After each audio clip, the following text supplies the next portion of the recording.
रेगिस्तान में खो जाता है। राहुल बचपन से ही अंधा होता है, यानी कि वो अपनी आंखों से कुछ भी नहीं देख सकता है। राहुल के पास 4 गोलियां होती है, उसमें से 2 रेड कलर की और 2 ब्लू कलर की होती है। इनमें से चारों गोलियां सेम साइज और शेप की होती है। अगर राहुल को रेगिस्तान में जिंदा बचना है तो उसको एक रेड गोली और एक ब्लू गोली लेनी पड़ेगी। अगर उसने एक लाल और एक नीली गोली का कॉम्बिनेशन छोड़कर दूसरा कोई भी कॉम्बिनेशन लिया तो वो मर सकता है। हमें यहाँ पर एक बात नहीं भूलनी चाहिए कि राहुल अंधा है। तो फिर आप हमें बताइए कि राहुल ऐसा क्या करे कि जिसकी वजह से वो एक ब्लू गोली और एक रेड गोली का कॉम्बिनेशन खा सके और रेगिस्तान में बच सके। आप अपना जवाब हमें कमेंट सेक्शन में जरूर बताइए।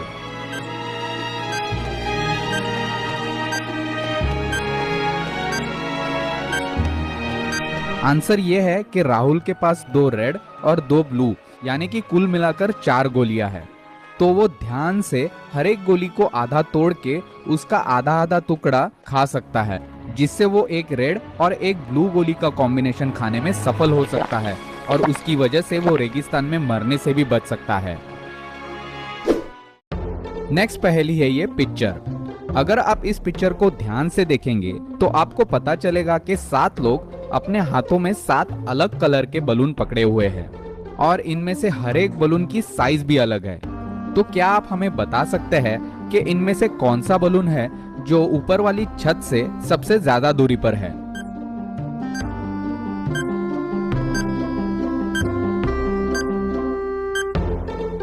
आंसर सिंपल है। अगर आप पिक्चर को ध्यान से देखेंगे तो आपको ये पता चलेगा कि सातों के सातों बलून छत से एक समान दूरी पर है। शनिवार की सुबह रमेश मरा हुआ पाया जाता है। रमेश की बीवी जब नींद में होती है तभी रमेश मर जाता है। जब पुलिस तहकीकात करने के लिए आती है तब रमेश की बीवी पुलिस को सब चीजें सच सच बताती है। वो पुलिस को बताती है कि घर की एक काम वाली खाना बना रही थी, दूसरी काम वाली साफ सफाई कर रही थी और तीसरी काम वाली को उसने किसी काम से पोस्ट ऑफिस भेजा था।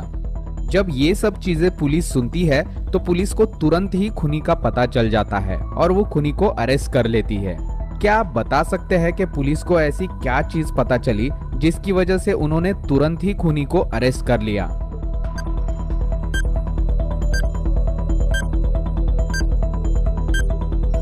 आंसर सिंपल है। जब रमेश का मर्डर हुआ था तब उसकी वाइफ सो रही थी। अगर वो सो रही थी तो उसको कैसे पता चला कि सब नौकर क्या काम कर रहे थे? इसका मतलब रमेश की बीवी ने ही उसका खून किया था और वो पुलिस को झूठ बोल रही थी और इसी की वजह से पुलिस रमेश की बीवी को अरेस्ट कर लेती है। 3 डॉक्टर बोलते हैं कि रमेश उनका भाई है, पर जब रमेश को ये सवाल पूछा जाता है तब वो बोलता है कि मेरा कोई भाई ही नहीं है। अब आप हमें बताइए कि ये 3 डॉक्टर और रमेश, इनमें से कौन झूठ बोल रहा है?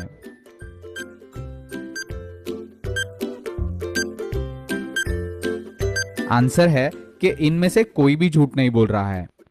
असल में जो 3 डॉक्टर है वो लड़कियां है, इसलिए वो बोल रही है कि रमेश उनका भाई है और रमेश ये बोल रहा है कि उसका कोई भाई नहीं है, बल्कि उसकी 3 बहनें हैं जो डॉक्टर हैं। एक फिश टैंक में 10 मछलियां होती है, उनमें से 2 मछलियां डूब जाती है, 4 मछलियां तैरकर भाग जाती है और 3 मछलियां मर जाती है। तो क्या आप हमें बता सकते हैं कि आखिर में कुल मिलाकर कितनी मछलियां फिश टैंक में बाकी रह गई?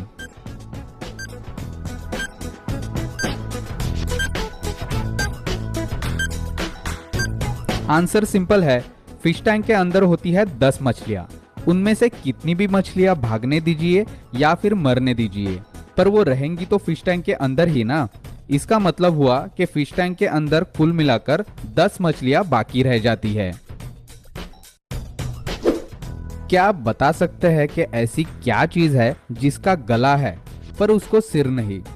आप अपना जवाब जल्दी से सोचकर हमें कमेंट सेक्शन में बताइए।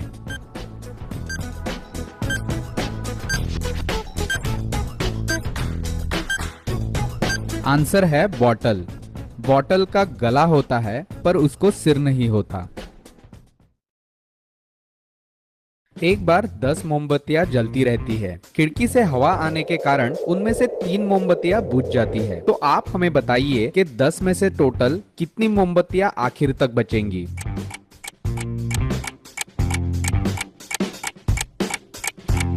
आंसर ये है कि अगर हवा आने के कारण 3 मोमबत्तियां बुझ जाती है तो बाकी की 7 जलती रहती है और जलने की वजह से वो आखिर में खत्म हो जाएंगी और जिसकी वजह से जो 3 मोमबत्तियां बुझ गई थी वही बाकी रहेंगी।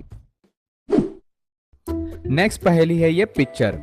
इस पिक्चर को आप ध्यान से देखिए और हमें बताइए कि इसका नाम क्या होगा।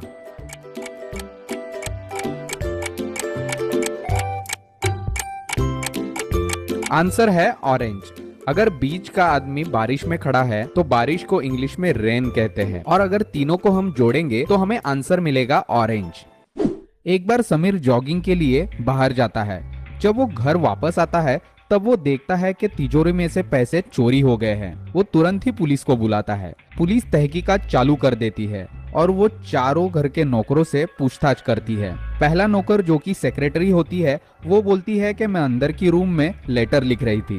दूसरा नौकर जो कि घर का बावर्ची होता है वो बोलता है कि मैं उस वक्त खाना पका रहा था।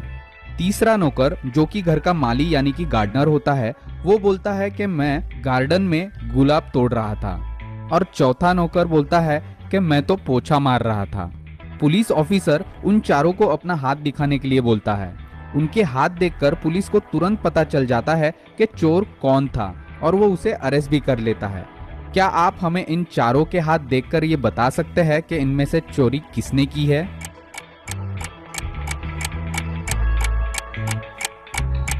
यहाँ पर चोरी गार्डनर यानी कि माली ने की है। अगर आप उसके हाथ ध्यान से देखेंगे तो उसके हाथ पर कोई खरोच या फिर जख्म नहीं है, जबकि गुलाब तोड़ते वक्त गुलाब के कांटों की वजह से उसके हाथों में जख्म होनी चाहिए थी, जिसका मतलब ये हुआ कि गार्डनर गुलाब नहीं तोड़ रहा था और वो झूठ बोल रहा है और उसी ने ही तिजोरी में से पैसे चोरी किए हैं।